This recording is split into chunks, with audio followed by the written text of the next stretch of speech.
Hi Marcela, it's me, your favorite 50 Shades of Grey reader. I'm glad you liked chapter 4. And yes, I will slow down on chapter 5, even though it's not one of my favorite chapters in the book because of the lipstick scene, but we'll get to that. So here's chapter 5. I hope you can listen to it on your drive to work tomorrow. So here we go, 50 Shades of Grey, book 2, chapter 5. Greta, who's Mr. Grey talking to? My scalp is trying to leave the building. It's prickling with apprehension, and my subconscious is screaming at me to follow it. But I sound nonchalant enough. Oh, that's Mrs. Lincoln. She owns the place with Mr. Grey. Greta seems more than happy to share. Mrs. Lincoln? I thought Mrs. Robinson was divorced. Perhaps she's remarried to some poor sap. Yes, she's not usually here, but one of our technicians is sick today, so she's filling in. Do you know Mrs. Lincoln's first name? Greta looks up at me frowning and purses her bright pink lips, questioning my curiosity. Shit. Perhaps this is a step too far. Elena, she says almost reluctantly. I'm swamped by a strange sense of relief that my spidey sense did not let me down. Spidey sense? My subconscious snorts. Pedo sense. They are still deep in conversation. Christian is talking rapidly to Elena, and she looks worried, nodding, grimacing, and shaking her head. Reaching out, she rubs his arm soothingly while biting her lip. Another nod, and she glances at me and offers a small, reassuring smile. I can only stare at her stone face. I think I'm in shock. How could he bring me here? She murmurs something to Christian. He looks my way briefly, then turns back to her and replies. She nods, and I think she's wishing him luck, but my lip-reading skills aren't highly developed. 50 strides back to me, anxiety etched on his face. Damn right. Mrs. Robinson returns to the back room, closing the door behind her. Christian frowns. Are you okay? He asks, but his voice is strange, cautious. Not really. You didn't introduce me. My voice sounds cold and hard. My mouth drops open. It looks as if he pulled the rug out from under him. But I thought, for a bright man sometimes, words fail me. I'd like to go, please. Why? You know why. I roll my eyes. He gazes down at me, his eyes burning. I'm sorry, Anna. I didn't know she'd be here. She's never here. She opened a new branch of the Bravern Center, and that's where she's normally based. Someone was out sick today. I turn on my heel and head for the door. We won't need Franco, Greta. Christian snaps as we head out the door. I have to suppress the impulse to run. I want to run fast and far away. I have an overwhelming urge to cry. I just need to get away from all this fucked upness. Christian walks wordlessly beside me as I try to mull this over in my head.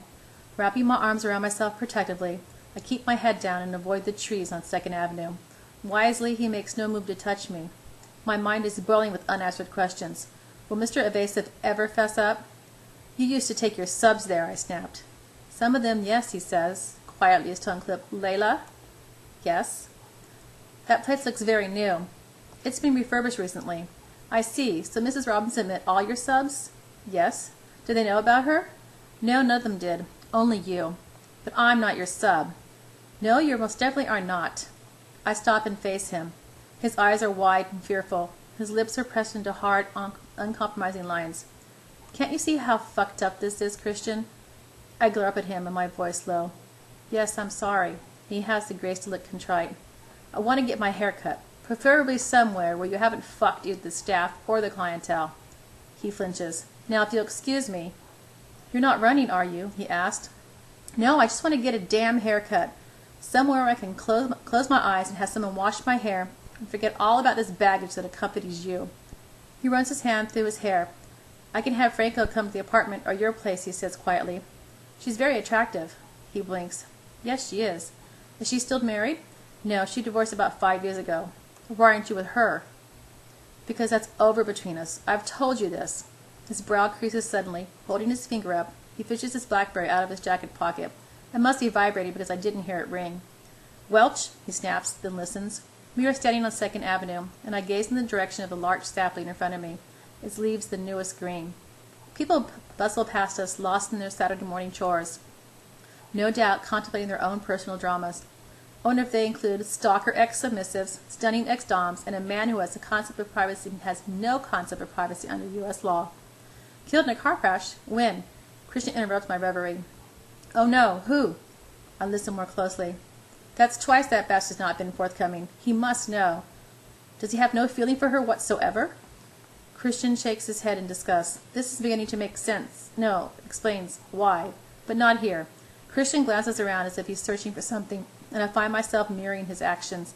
Nothing catches my eye. They're just the shoppers, the traffic, and the trees. She's here, Christian continues. She's watching us. Yes, no, 2 or 4, 24/7.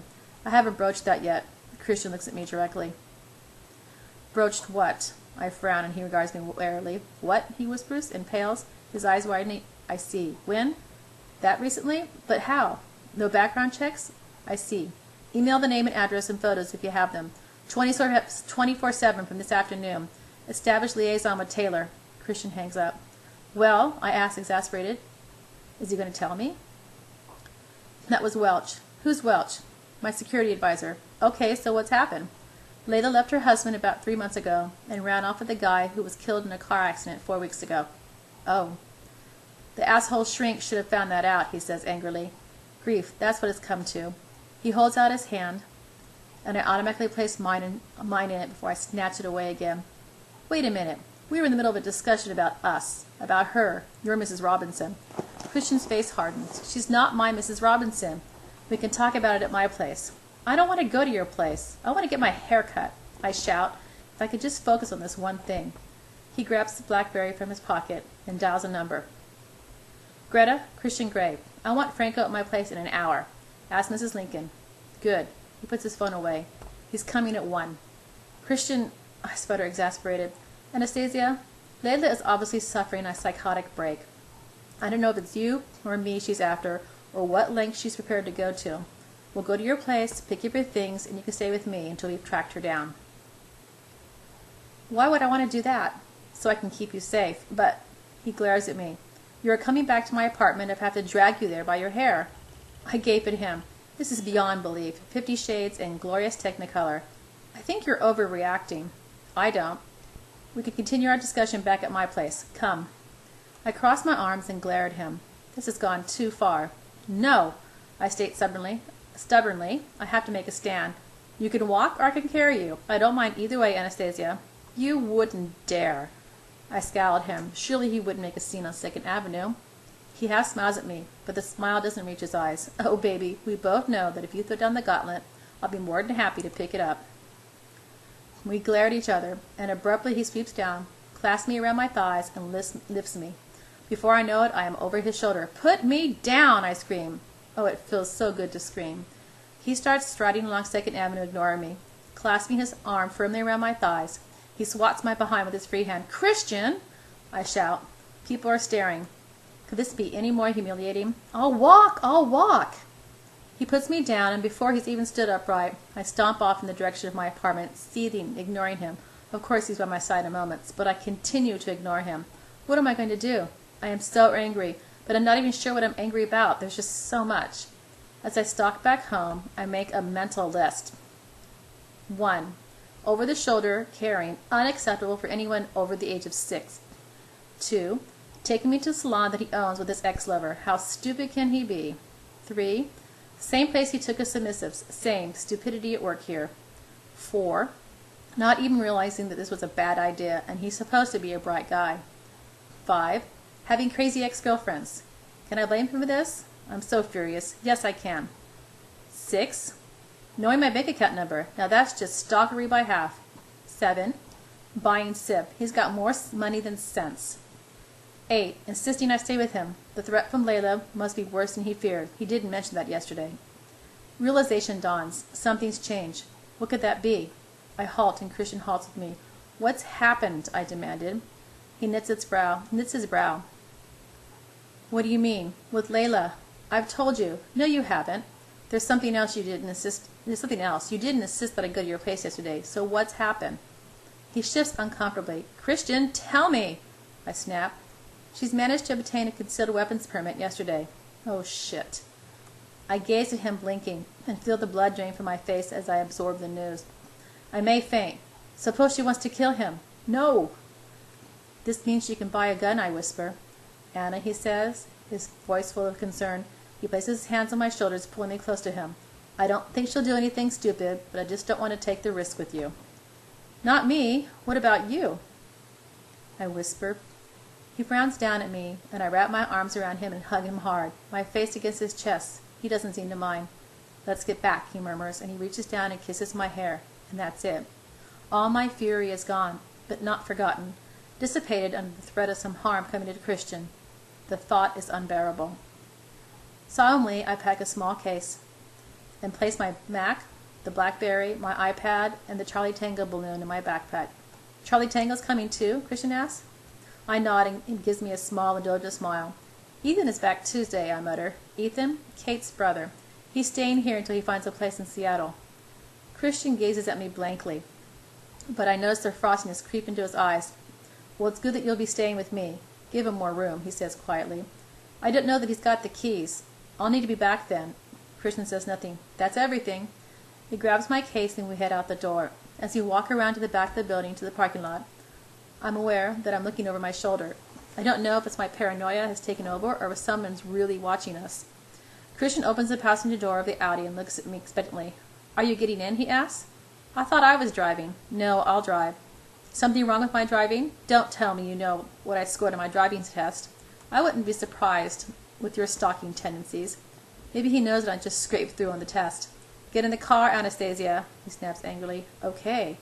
I hastily climb in. Honestly, chill, will you? Perhaps he has the same uneasy feeling, too. Some dark sentinel watching us. Well, a pale brunette with brown eyes who has an uncanny resemblance to yours truly, and quite possibly a concealed firearm. Christian sets off in traffic. Were all your submissives brunettes? He frowns. Yes, he mutters. He sounds uncertain, and I imagine him thinking, where's she going with this? I just wondered. I told you, I prefer brunettes. Mrs. Robinson isn't a brunette. That's probably why, he mutters. She put me off blondes forever. You're kidding, I gasp. Yes, I'm kidding, he replies, exasperated. I stare impassively out the window, spying brunettes everywhere. None of them Layla, though. So he only likes brunettes? I wonder why. Did Mrs. Extraordinarily Glamorous, in spite of being old Mrs. Robinson, put him off blondes? I shake my head. Christian mindfuck Gray. Tell me about her. What do you want to know? Christian's brow furrows and his voice tries to warn me off. And tell me about your business arrangement. He visibly relaxes, happy to talk about work. I'm a silent partner.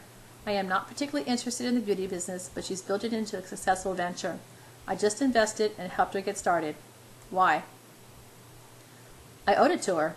Oh. When I dropped out of Harvard, she loaned me $100,000 to start my business. Holy fuck. She's rich, too. You dropped out? It wasn't my thing. I did 2 years. Unfortunately, my parents were not so understanding. I frown. Mr. Gray and Dr. Trevelyan Gray disapproving? I can't picture it. You don't seem to have done too badly dropping out. What was your major? Politics and economics? Figures. So she's rich, I murmur. She was a bored trophy wife, Anastasia. Her husband was wealthy, big in timber. He gives me a wolfish grin. He wouldn't let her work. You know, he was controlling. Some men are like that. He gives me a quick, sideways smile. Really? A controlling man? Surely a mythical creature. I don't think I can squeeze any more sarcasm into my response. Christian's grin gets bigger. She lent you her husband's money? He nods and a small mischievous smile appears on his lips. That's terrible. He got his own back, Christian says darkly as he pulls into the underground garage at Escala. Oh, how?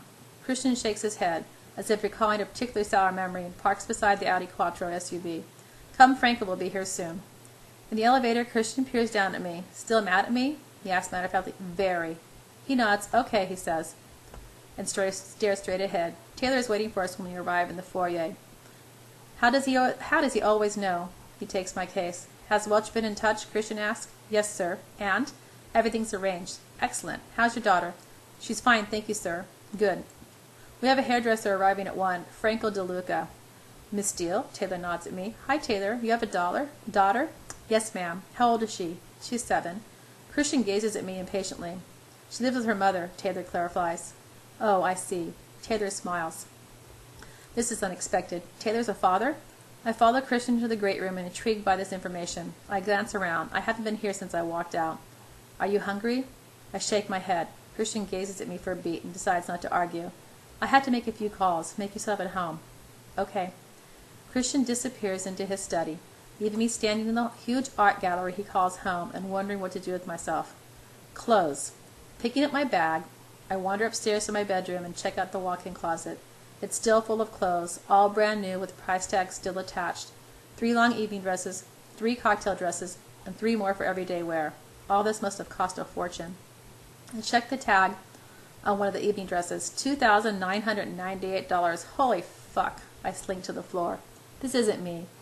I put my head in my hands and try to process the last few hours. It's exhausting. Why, oh why, have I fallen for someone who's plain crazy, beautiful, sexy as fuck, richer than God, and crazy with a capital K? I fished my BlackBerry out of my backpack and called my mom. Anna, honey, it's been so long. How are you, darling? Oh, you know. What's wrong? Still not worked it out with Christian? Mom, it's complicated. I think he's nuts. That's the problem. Tell me about it. Men, there's just no reading with him sometimes. Bob's wondering if our move to Georgia was a good one. What? Yeah, he's talking about moving back to Vegas. Oh, someone else has problems. I'm not the only one. Christian appears in the doorway. There you are. I thought you'd run off. His relief is obvious. I hold up my hand to indicate that I'm on the phone. Sorry, Mom, I have to go. I'll call again soon. Okay, honey, take care of yourself. Love you. Love you too, Mom. I hang up and gaze at 50. He frowns, looking strangely awkward. Why are you hiding in here? He asks. I'm not hiding, I'm despairing. Despairing? All of this, Christian. I wave my hand in the direction of the clothes. Can I come in? It's your closet. He frowns again and sits down, cross-legged, facing me. They're just clothes. If you don't like them, I'll send them back. You're a lot to take on. He scratches his chin, his stubbly chin. My fingers itch to touch him. I know, I'm trying, he murmurs. You're very trying. As are you, Miss Steele. Why are you doing this? His eyes widen, and his weary look returns. You know why. No, I don't. He runs a hand through his hair. You are one frustrating female. You could have a nice brunette submissive, one who'd say how high every time you said jump, provided, of course, she had permission to speak. So why me, Christian? I just don't get it. He gazes at me for a moment, and I have no idea what he's thinking. You make me look at the world differently, Anastasia.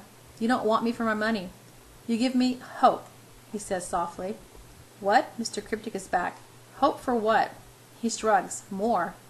His voice is low and quiet. And you're right. I'm used to women doing exactly what I say when I say doing exactly what I want. It gets old quickly.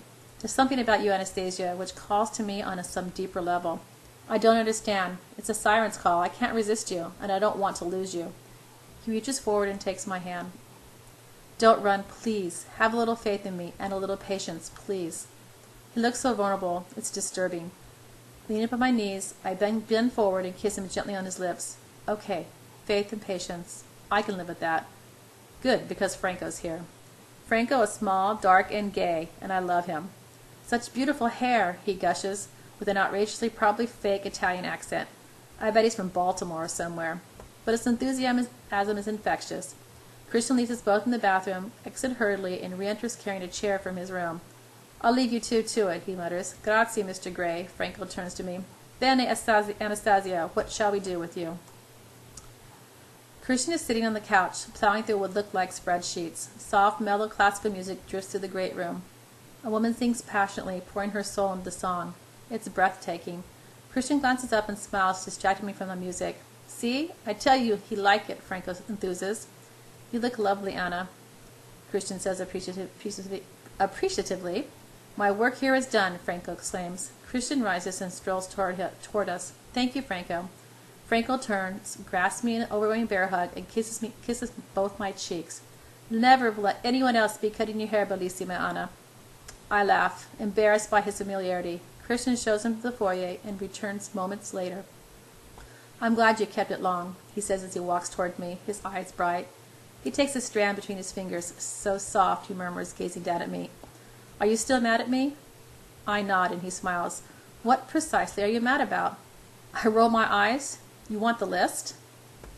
There's a list? A long one. Can we discuss it in bed? No, I patted him childishly. Over lunch, then. I'm hungry. And not just for food. He gives me a salacious smile.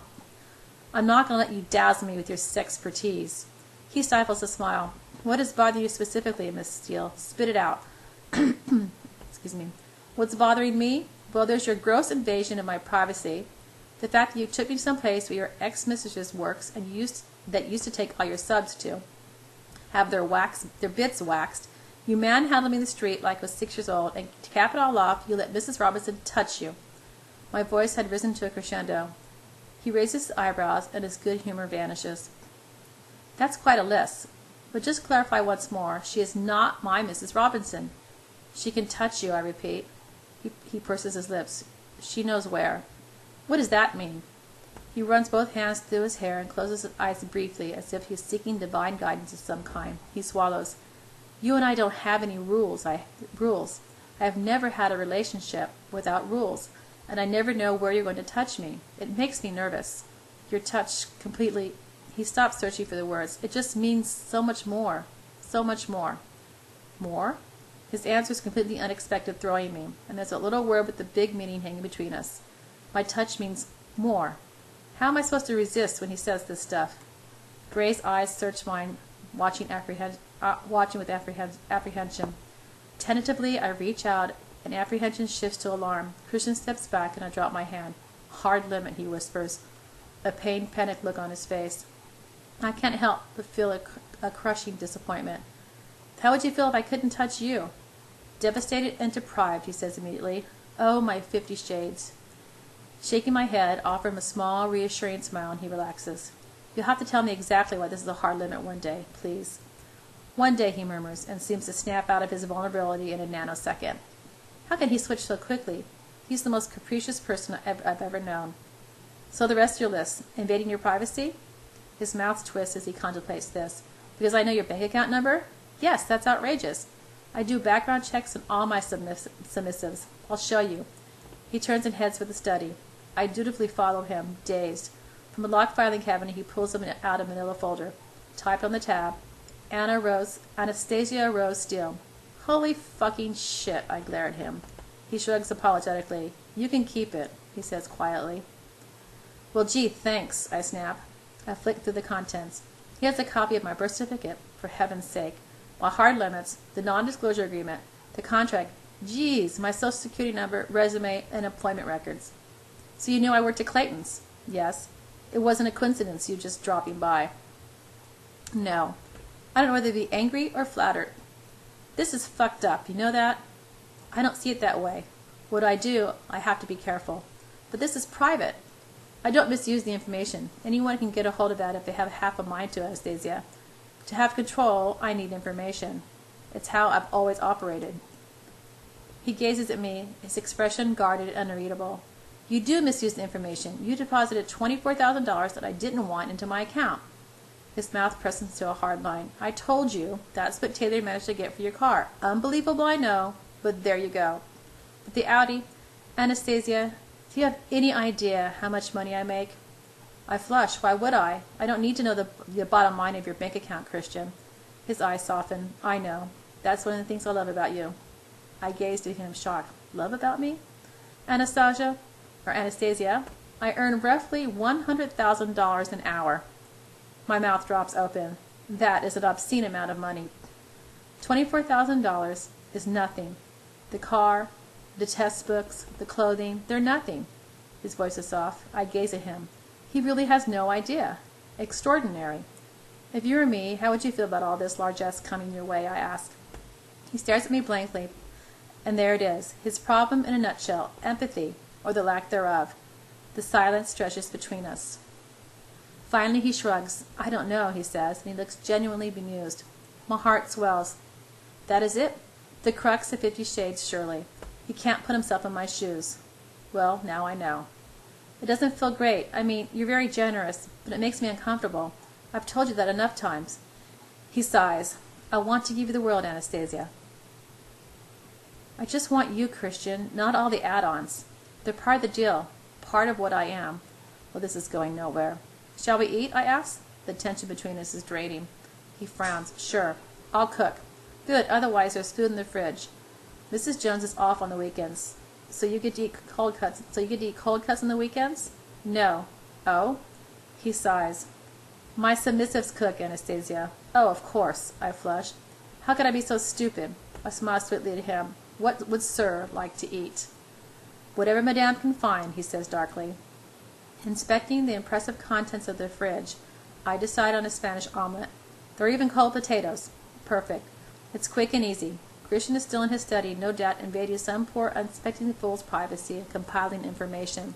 The thought is unpleasant and leaves a bitter taste in my mouth. My mind is reeling. He really knows no bounds. I need music if I'm going to cook, and I'm going to cook unsubmissively. I wander over to the iPod dock beside the fireplace and pick up Christian's iPod. I bet there are more of Layla's choices on here. I dread the very idea. Where is she, I wonder? What does she want? I shudder. What a legacy! I can't wrap my head around it. I scroll through the extensive list. I want something upbeat. Beyonce? Doesn't sound good. Doesn't sound like Christian's taste in music. Crazy in Love? Oh yes, how apt. I hit the repeat button and put it on loud. I sashay back to the kitchen and find a bowl, open the fridge and take out the eggs. I crack them open and begin to whisk, dancing the whole time. Raiding the fridge once more, I gather potatoes, ham, and yes, peas from the freezer. All these will do. Finding a pan, I place it on the stove, put a little olive oil, and go back to whisking. No empathy. I muse. Is this unique to Christian? Maybe all men are like this, baffled by women. I just don't know. Perhaps it's not much of a revelation. I wish Kate were home. She would know. She's been in Barbados far too long. She should be back at the end of the week after her additional vacation with Elliot. I wonder if she's still in lust at first sight for them. One of the things I love about you. I stopped whisking. He said it. Does he mean there are other things? I smile for the first time since seeing Mrs. Robinson, a genuine, heartfelt, face-splitting smile. Christian slips his arms around me, making me jump. Interesting choice of music, he purrs as he kisses me below my ear. Your hair smells good. He nuzzles my hair and inhales deeply. Desire uncurls in my belly. No, I shrug out of his embrace. I'm still mad at you. He frowns. How long are you going to keep this up? He asks, dragging a hand through his hair. I shrug. At least until I'm eaten. His lips twitch with amusement. Turning, he picks up the remote control from the counter and switches off the music. Did you put that on your iPod? I ask. He shakes his head, his expression somber, and I know it was her, ghost girl. Don't you think she was trying to tell you something back then? Well, with hindsight, probably yes, he says quietly. No empathy. My subconscious crosses her arms and smacks her lips in disgust. Why is it still on there? I quite like the song, but if it offends you, I'll remove it. No, it's fine. I like to cook to music. What would you like to hear? Surprise me. He heads over to the iPod dock while I go back to whisking. Moments later, the heavenly, sweet, soulful voice of Nina Simone fills the room. It's one of Ray's favorites. I put a spell on you. I flush, turning to gape at Christian. What is he trying to tell me? He put a spell on me a long time ago. Oh my, his look has changed. The levity gone, his eyes darker, intense. I watch him enthralled as slowly, like the predator he is, he stalks me in time to the music, sultry beat of the sultry beat of the music. His bare feet wearing just an untucked white shirt, jeans, and a smoldering look. Nina sings You're Mine as Christian reaches me, his intention clear. Christian, please, I whisper, the whisk redundant in my hand. Please what? Don't do this. Do what? This. He's standing in front of me, gazing down at me. Are you sure? He breathes, and reaching over, he takes the whisk from my hand and places it back in the bowl with the eggs. My heart is in my mouth. I don't want this. I do want this. Badly. He's so frustrating, so hot and desirable. I tear my gaze away from his spellbinding look. I want you, Anastasia, he murmurs. I love and I hate, and I love arguing with you. It's very new. I need to know that we're okay. It's the only way I know how. My feelings for you haven't changed, I whisper. His proximity is overwhelming, exhilarating. The familiar pull is there, all my synapses goading me toward my inner goddess at her most libidinous. Staring at the patch of hair in the V of his shirt, I bite my lip, helpless, driven by desire. I want to taste him there. He's so close, but he doesn't touch me. His heart is warming my skin. I'm not going to touch you until you say yes, he says softly. But right now, after a really shitty morning, I want to bury myself in you and just forget everything but us. Us? A magic combination, a small, potent pronoun that clinches the deal. I raise my head to stare at his beautiful yet serious face. I'm going to touch your face, I breathe, and see his surprise reflected briefly in his eyes before his acceptance registers. Lifting my hand, I caress his cheek and run my fingers across his stubble. He closes his eyes and exhales, leaning his face into my touch. He leans down slowly, and my lips automatically lift to meet his. He hovers over me. Yes or no, Anastasia, he whispers. Yes. His mouth softly closes on mine, coaxing and caressing my lips apart as his arms enfold me, pulling me to him. His hand moves up my back, fingers tangling in my hair at the back of my head, and tugging gently while his other hand flattens on my behind, forcing me against him. I moaned softly. Mr. Gray, Taylor coughs, and Christian releases me immediately. Taylor, he says, in a frigid voice. I whirl around to see an uncomfortable Taylor standing on the threshold of the great room. Christian and Taylor stare at each other, some unspoken communication passing between them. My study, Christian snaps, and Taylor walks briskly across the room. Rain check, Christian whispers to me before following Taylor out of the room. I take a deep, steadying breath. I cannot resist him for 1 minute. I shake my head, disgusted at myself, grateful for Taylor's interruption, embarrassing though it was. I wonder what Taylor's had to interrupt in the past. What's he seen? I don't want to think about that. Lunch. I'll make lunch. I busy myself slicing potatoes. What does Taylor want? My mind races. Is this about Layla? 10 minutes later they emerge just as the omelet is ready. Christian looks preoccupied as he glances at me. I'll brief them in 10, he says to Taylor. We'll be ready. Taylor answers and leaves the great room. I produce 2 warmed plates and place them on the kitchen island. Lunch? Please, Christian says, as he perches on one of the bar stools. Now he's watching me carefully. Problem? No. I scowl. He's not telling me. I dish out lunch and sit down beside him, resigned to stay in the dark. This is good, Christian murmurs appreciatively as he takes a bite. Would you like a glass of wine? No, thank you. I need to keep a clear head around you, Gray. It doesn't taste good. It does taste good, even though I'm not that hungry. But I eat, knowing Christian will nag me if I don't. Eventually, Christian disrupts our brooding silence and switches on the classical piece I heard earlier. What is this? This is called Bolero. It's lovely. What language is it in? It's in Old French. You speak French? Do you understand it? Memories of the flawless French he spoke at his parents' dinner come to mind. Some words, yes. Christian smiles, visibly relaxing. My mother had a mantra. Musical instrument, foreign language, martial art. Elliot speaks Spanish, me and I speak French. Elliot plays guitar, I play piano, and Mia the cello. Wow, and the martial arts? Elliot does judo, and Mia put her foot down at age 12 and refused. He smiles at the memory. I wish my mother had been that organized. Dr. Grace is formidable when it comes to the accomplishment of her children. She must be very proud of you. I would be. A dark thought flashes across Christian's face, and he looks momentarily uncomfortable. He regards me warily, as if he's in some uncharted territory. Have you decided what you'll wear this evening? Do I need to come and pick it out for you? His tone is suddenly brusque. Whoa, he sounds angry. Why? What have I said? Not yet. Did you choose all those clothes? No, Anastasia, I didn't. I gave a list in your size to the personal shopper at Neiman Marcus. They should fit. Just so you know, I have ordered additional security for this evening and the next few days. With Layla unpredictable and unaccounted for somewhere on the streets of Seattle, I think it's a wise precaution. I don't want you going out unaccompanied, okay? I blink at him. Okay. What happened to her? I must have you now, Gray. Good. I'm going to brief them. I shouldn't be long.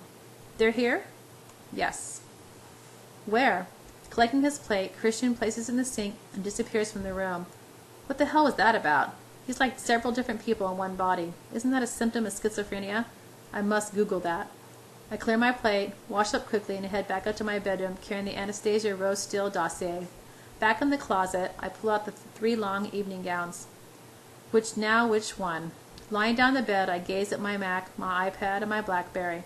I'm overwhelmed with technology. I set about transferring Christian's playlist from my iPad to the Mac, and then fire up Google to surf the net. I'm lying across the bed, looking at my Mac as Christian enters. What are you doing? He inquires softly. I panic briefly, wondering if I should let him see the website I'm on. Multiple personality disorder, the symptoms. Stretching up beside me, he eyes the web page with amusement. On this site for a reason? He asked nonchalantly. Brusque Christian has gone. Playful Christian is back. How the hell am I supposed to keep up with this? Research into a difficult personality. I give him my most deadpan look. His lips twitch with a surprised smile. A difficult personality? My own pet project. I'm a pet project now. A sideline, science experiment maybe, when I thought I was everything, but still, you wound me. How did you know it's you? Wild guess. It's true that you're the only fucked up, mercurial control freak that I know intimately. I thought I was the only person you know intimately. He arches a brow. I flush. Yes, that too. Have you reached any conclusions yet? I turn and gaze at him. He's on his side, stretched out beside me, with his head resting on his elbow, his expression soft, amused. I think you're in need of intense therapy. He reaches up and gently tucks the hair behind my ears. I think I'm in need of you. Here, he hands me to the lipstick. I frown at him, perplexed. It's harlot red, not my color at all. You want me to wear this? I squeak. He laughs. No, Anastasia, not unless you want to. Not sure it's your color, he finishes dryly. He sits up on the bed, cross-legged, and drags his shirt off over his head. Oh my. I like your road map idea. I stare at him blankly. Road map? The no-go areas, he says by way of explanation. Oh, I was kidding. I'm not. You want me to draw on you with lipstick? It washes off eventually. This means I could touch him. A small smile of wonder plays on my lips. What about something more permanent like Sharpie? I could get a tattoo. His eyes are slight with humor. Christian Grey with a tat, marring his lovely body when it's marked in so many ways already? No way. No to the tattoo. I laugh to hide my horror. Lipstick then, he grins. Shutting the Mac, I push it to the side. This could be fun. Come. He holds his hand out to me. Sit on me. I push my flats off my feet, scramble in a sitting position, and crawl over to him. He lies down in his bed, but keeps his knees flexed. Lean against my legs. I clamber over him and sit astride as instructed. His eyes are wide and cautious, but he's amused too. You seem enthusiastic for this, he comments wryly. I'm always eager for information, Mr. Grey. And if it means to relax, because I know where the boundaries lie. He shakes his head as if he can't quite believe that he's about to let me draw all over his body. Oh, and the lipstick, he orders. Oh, he's in uber bossy mode, but I don't care. Give me your hand. I give him my other hand. The one with the lipstick. He rolls his eyes at me. Are you rolling your eyes at me? Yep. That's very rude, Mr. Grey. I know some people who get positively violent at eye rolling. Do you now? His tone is ironic. I give him my hand with lipstick, and suddenly he sits up so we're nose to nose. Ready? He asks in a low, soft murmur that makes everything tighten and tense within me. Oh, wow. Yes, I whisper. His proximity is alluring, his toned flesh close, his Christian smell mixed with my body wash. He guides my hand up to the curve of his shoulder. Press down, he breathes, and my mouth goes dry as he directs my hand down, from the top of his shoulder, around his arm socket, then down the side of his chest. The lipstick leaves a broad, livid red streak in its wake. He stops at the bottom of his rib cage, and then directs me across the stomach. He tenses and stares, seemingly impassive, into my eyes, but beneath his careful blank look, I can see his restraint. His aversion is held in strict check. The line of his jaw is strained, and there's tension around his eyes. Midway across the stomach, he murmurs, and up the other side. He releases my hand. I mirror the line drawn on the left side. The trust he's given me is heady, but tempered by the fact that I can count his pain. 7 small, round, white scars dot his chest, and its deep, dark purgatory that I see, this hideously evil desecration of his beautiful body. Who would do this to a child? There, done, I whisper, containing my emotion. No, you're not, he replies, and traces a line with his long index finger on the base of his neck. I follow the line of his finger with a scarlet streak. Finishing, I gaze into the depths of his eyes. Now my back, he murmurs. He shifts so I can climb off him. Then he turns around in the bed and sits cross-legged with his back to me. Follow the line from my chest all the way around to the other side. His voice is low and husky. I do as he says until a crimson line runs across the middle of his back. And as I do, I count more scars, marring his beautiful body. 9 in all. Holy fuck. I have to fight the overwhelming need to kiss each one and stop the tears pooling in my eyes. What kind of animal would do this? His head is down, and his body's tense as I complete the circuit around his back. Around your neck, too, I whisper. He nods, and I draw another line joining the first around the base of his neck beneath his hair. Finished, I murmured, and it looks like he's wearing a bizarre, skin-colored vest with a harlot red trim. His shoulders slump as he relaxes and turns slowly to face me once again. Those are the boundaries, he says quietly. His eyes dark and pupils dilated from fear, from lust. I want to hurl myself at him, but I restrain myself and gaze at him in wonder. I can live with those right now. I want you to launch yourself at me, I whisper. He gives me a wicked grin and holds out his hand, a slight gesture of consent. Well, Miss Dill, I'm all yours.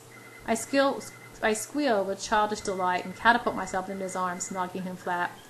He twists, letting out a boyish laugh filled with relief now that the ordeal is over. Somehow I ended up beneath him on the bed. Now, how about that rain check? He breathed, and his mouth claims mine once more. And that is chapter 5. I hope you have a great day at work, and I will try to get chapter 6 and 7 done for you. Okay, see you later. Bye.